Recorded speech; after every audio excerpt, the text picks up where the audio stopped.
Miss Sharma and welcome on our channel Let's Study Children। आज जैसा कि आप सबको पता ही है कि आज जन्माष्टमी है और जन्माष्टमी के दिन भगवान श्री कृष्ण का जन्म हुआ था। तो आज की इस वीडियो में मैं आप सबको भगवान कृष्ण के जन्म की कथा सुनाने वाला हूँ। तो वीडियो को हम करते हैं शुरू। पूरा वृंदावन फूलों से सजा हुआ था और वहाँ पर ढोल बज रहे थे, पकवान बन रहे थे। पर ऐसा क्यों? क्योंकि देवकी जी का और वासुदेव जी का विवाह होने वाला था। पूरा मंडप भी सज गया और देवकी जी और वासुदेव जी मंडप में आकर बैठे। उसके बाद उनका विवाह संपन्न हो गया सारी विधियों के साथ। फिर विवाह होने के एक दिन बाद जब वो वृंदावन छोड़कर जा रहे थे, वो दोनों रथ में बैठे, फिर तभी कंस आया और उसने घोषणा की कि रुक जाओ, मैं मेरे बहन का व्रत खुद ही गांव तक लेकर जाऊंगा। फिर उन्होंने ऐसा कहकर वो रथ पर बैठे और उन्होंने चलना शुरू किया। और वहाँ पर जितने भी घर थे, उनकी छत पर से लोग उन पे बहुत सारे फूल बरसा रहे थे। पर तभी मानो कि खुशी में अंधेरा छा गया हो, क्योंकि जो सारे बादल थे वो काले हो गए। और तभी आकाशवाणी हुई कि मूर्ख कंस, तुम्हारी बहन का 8वां पुत्र ही तुम्हारी मृत्यु का कारण बनेगा। वो ही तुम्हारा काल होगा, वो ही तुम्हारी मृत्यु करेगा। ऐसा कहकर आकाशवाणी खत्म हो गई।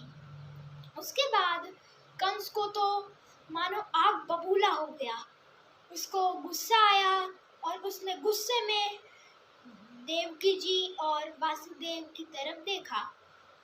फिर उन्होंने उन दोनों को रथ से उतारा और उसने अपनी तलवार निकाली और देवकी जी को मारने का प्रयास किया।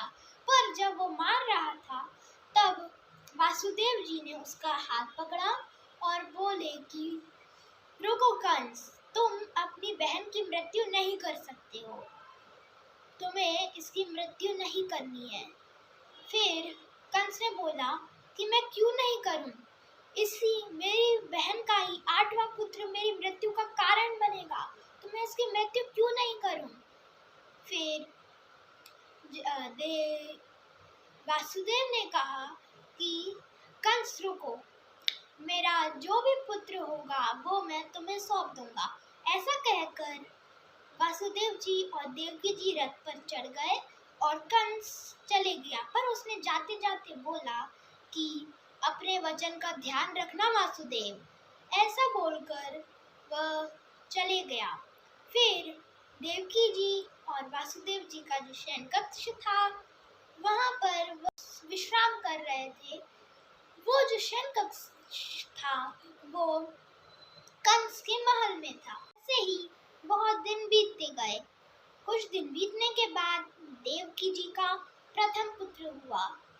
उसको वासुदेव ने गोद में उठाया और कंस के पास लेकर गए कि लो कंस, ये मेरा प्रथम पुत्र है, मैंने मेरे वचन के अनुसार ये मैं तुम्हें देता हूँ।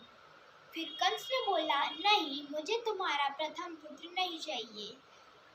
भविष्यवाणी के अनुसार मैं तुम्हारा 8वां पुत्र मेरी हत्या करेगा। यह कहने के बाद वासुदेव ने उनसे बोला कि ठीक है कंस। फिर वो वापस जा रहे थे, पर उन्हें पता था कि कंस का जो मूड है वो कभी भी चेंज हो सकता है। ये सब देखने के बाद नारद जी नीचे आए कंस के पास। उन्होंने कहा, कंस, देवकी का 8वां पुत्र तुम्हारी हत्या करेगा, पर ये जो उसके 7 भाई रहेंगे वो भी उसके साथ मिलकर तुम्हारी हत्या कर सकते हैं। इसलिए यदि तुम इसके 7 पुत्र भी मार दोगे तो तुम्हारे लिए अच्छा होगा। यह कहकर नारद जी वहाँ से चले गए। उसके बाद कंस को वापस गुस्सा आ गया। उन्होंने देवकी जी को और वासुदेव को उसके जेल में बंद कर दिया और उनके पुत्र को उठाकर फेंक दिया और उसकी मृत्यु हो गई। फिर ऐसे दिन बीतते गए, नए पुत्र आते गए, फिर वो भी उसको मारते गया कंस। ऐसे ही पुत्र आते गए, वो उसको मारते गया, उनको मारते गया। फिर ऐसे ही होकर 7 पुत्र आ गए। अब अब थी कृष्ण की बारी, 8वें पुत्र की। तो उस दिन सब कुछ एकदम परफेक्ट था, क्योंकि हीरो की एंट्री जो होने वाली है, हमारे पिक्चर की हीरो, तो उस दिन काले बादल छाए हुए थे और बहुत तेज घनघोर बारिश हो रही थी और सारे सैनिक सो रहे थे। पर वो जो बारिश हो रही थी और बहुत काले बादल थे, पर बादल के बीच में से सूरज नजर आने लग गया। और ऐसा होने के बाद फिर भगवान कृष्ण ने 4 हाथों वाले रूप में अवतार लिया। एक हाथ में उनका सुदर्शन चक्र, दूसरे हाथ में गदा, तीसरे हाथ में धनुष बाण और चौथे हाथ में एक कमल का पुष्प। फिर उन्होंने अवतार लिया और देवकी जी और वासुदेव ने उनको हाथ जोड़कर प्रणाम किया और देवकी जी ने कहा कि हे प्रभु, यदि कंस ने आपको इस रूप में देख लिया तो वह आपकी हत्या करने जरूर आएगा, इसलिए आप एक छोटे बालक के रूप में आ जाइए। ऐसा कहकर भगवान कृष्ण ने बोला कि भगवान विष्णु ने बोला कि पिताजी वो वासुदेव को बोल रहे थे। उन्होंने बोला कि पिताजी, नंद महाराज जो आपके भाई हैं, उनके गांव में एक बालिका का जन्म हुआ है, तो आप मुझे यशोदा माता के बगल में पास में लिटा दीजिए और वो बालिका ले आइए। यह कहकर भगवान अंतर ध्यान हो गए और वो एक छोटे से बालक के रूप में आ गए। फिर ये सब सुन वासुदेव जी ने उनको एक टोकरी में रखा, उठाया और जब वो छोटे रूप में आए थे तब उनकी बेड़ियां अपने आप खुल गई और दरवाजे भी अपने आप खुल गए। फिर उन्होंने उनको उठाया और वो लेकर गए। फिर ऐसे ले जाते बीच में एक नदी आ गई। वो नदी का पानी बारिश होने की वजह से बहुत ऊपर तक था और वो बहुत तेज, उसकी लहरें बहुत तेज जा रही थी। फिर उन्होंने सोचा कि अब मैं क्या करूं। तभी जो समुद्र है उसमें हलचल हुई और वो एक दीवार के जैसा खड़ा हो गया समुद्र, और बीच में एक जाने का रास्ता बन गया। फिर वो खुश हो गए और वो जाने लगे और जाते जाते बारिश हो रही थी, इसलिए भगवान कृष्ण की रक्षा के लिए पीछे शेष नाग आ गए ताकि बारिश से उनको ठंड ना लगे और उनको सर्दी ना हो। ऐसे जाते हुए वो नंद गांव में पहुंच गए, नंद महाराज के गांव में पहुंच गए और उन्होंने नंद बाबा और यशोदा मैया को कृष्ण जी को यशोदा मैया को दे दिया और उन्होंने वो जो बालिका थी उसको उठाकर वापस चले गए। और जब जेल में गए तो वापस सारे दरवाजे लग गए और बेड़ियां भी वापस बंद हो गई। फिर ऐसा होकर फिर वो रोने लग गई, बालिका रोने लग गई और सारे सैनिक उठ गए। उठने के बाद उन्होंने तुरंत कंस को बताया।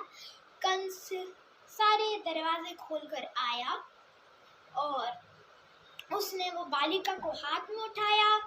फिर देवकी जी ने कहा कि नहीं कंस, तुम इसे मत मारो, तुम मेरे 7 पुत्रों को मार चुके हो, तुम इसे मत मारो, यह तो वैसे भी एक बालिका है, ये तुम्हें कैसे मृत्यु को प्राप्त करवा सकती है। फिर ऐसा कहा पर कंस नहीं माना। कंस ने बोला कि नहीं, इसको तो मैं मार कर ही रहूंगा, इसकी मैं मृत्यु करूंगा, क्योंकि अगर मैंने इसकी मृत्यु नहीं करी तो ये आगे जाकर मेरे मृत्यु कर देगी। फिर वो जब उसको फेंक रहे थे, तब जैसे ही उन्होंने फेंका वैसे ही वो अपने विराट रूप में आ गई और वो थी एक माया, मतलब देवी दुर्गा। वो एक माया थी और फिर वो अपने रूप में आ गई और उन्होंने बोला, दुष्ट कंस, तूने इतने सारे पुत्रों को बिना मतलब के मार दिया और अब तू मुझे भी मारने चला था। सुन, तेरा जो काल है वो दूसरी जगह उसका जन्म हो चुका है। ऐसा कहकर वह भी अंतर्धान हो गई। फिर कंस को लगा कि अब मैं क्या करूँगा। फिर ऐसे ही उसने बहुत सारे राक्षस भेजे और उन्होंने सबको, भगवान कृष्ण ने सबको मार दिया और कंस का अंत भी हो गया। सो फ्रेंड्स, ये थी भगवान कृष्ण के जन्म की कथा। सो आई होप कि आपको ये वीडियो अच्छा लगा होगा। जय श्री कृष्णा।